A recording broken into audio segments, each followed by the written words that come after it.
మరో నిండు ప్రాణం గాల్లో కలిసిపోయింది. బతుకు తెరువు కోసం పట్నం వెళ్లి పని ముగించుకుని ఇంటికొస్తున్న ఆ యువకుడిని మృత్యువు వీధి కుక్కల రూపంలో వెంటాడింది. వరంగల్ జిల్లాలో జరిగిన ఈ ఘటన ఇప్పుడు ప్రతి ఒక్కరిని కూడా కంటతడి పెట్టిస్తోంది. అసలు ఏం జరిగింది? వరంగల్ జిల్లా గీసుకున్న మండలం మచ్చాపూర్ గ్రామం అది. ఎలుకుర్తి గ్రామానికి చెందిన 24 ఏళ్ల ఆడెప్పు శివకుమార్ హన్మకొండలో ఉద్యోగం చేస్తూ ఉన్నాడు. ఎప్పట్లాగే పని ముగించుకుని రాత్రి బైక్ మీద ఇంటికి బయలుదేరాడు. కానీ మచ్చాపూర్ రాగానే ఒక్కసారిగా కుక్కల గుంపు అతన్ని వెంటాడడం మొదలుపెట్టాయి. వాటి బారి నుంచి తప్పించుకునేలా భయంతో శివకుమార్ బైక్ వేగం పెంచాడు.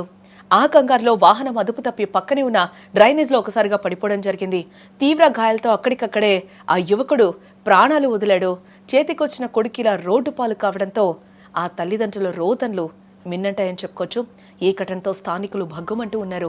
రాష్ట్రంలో రోజుకో ప్రాణం కుక్కల దాడిలో పోతున్నా కూడా ప్రభుత్వం కానీ మున్సిపల్ అధికారులు కానీ ఎందుకు నిమ్మకు నీరెత్తినట్లు వ్యవహరిస్తున్నారని కూడా ప్రశ్నిస్తూ ఉన్నారు. ఇంకెంతమంది చావాలి, అప్పుడు కానీ మీరు చర్యలు తీసుకోరా అంటూ కూడా అధికారుల తీరుపై మండిపడుతూ ఉన్నారు. ఇది కేవలం శివకుమార్ కుటుంబ సమస్య కాదు, మనందరి సమస్య. రేపు మన ఇంటి పిల్లలకు మనకు ఈ పరిస్థితి రాకూడదంటే ఇప్పటికైనా పాలకులు స్పందించాలి. నిన్న మొన్న కూడా మనం చూసాం, హయత్ నగర్లో కూడా ఒక మూగ పిల్లగాడి మీద కూడా మూకుమ్మడిగా కుక్కలన్నీ కూడా ఒక్కసారిగా దాడి చేసిన సిచ్యువేషన్. ఆ పిల్లాడిది కూడా మరీ దారుణం. ఎందుకంటే మూగ పిల్లాడు కాబట్టి ఎవరిని కూడా పిలవలేడు, అరవలేడు. ఆ ఘటనలో అయితే ఆ పిల్లగాడికి కూడా తీవ్రమైన గాయాలైన సిచ్యువేషన్ అయితే కనిపించింది. ఆ అబ్బాయిని వెంటనే హాస్పిటల్కి కూడా తరలించడం జరిగింది.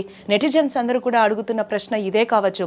ఎందుకనంటే ఇప్పుడు నేను చెప్పినట్టు మనకి కావచ్చు, లేకపోతే మన చుట్టూ ఉన్న వాళ్ళకి కావచ్చు, వీధి కుక్కలకి సంబంధించి కూడా ఇప్పటి వరకు ఎలాంటి పరిష్కారం చూపలేదు అని కూడా నిలదీస్తున్న సిచ్యువేషన్స్ అయితే కనిపిస్తున్నాయి. వీటికి సంబంధించి కూడా వీధి కుక్కల బెడదకి సంబంధించి కూడా ఏదైనా ఒక పరిష్కారం చూపాలి అంటూ కూడా ప్రజలందరూ కూడా కోరుతున్న సిచ్యువేషన్స్ అయితే కనిపిస్తున్నాయి.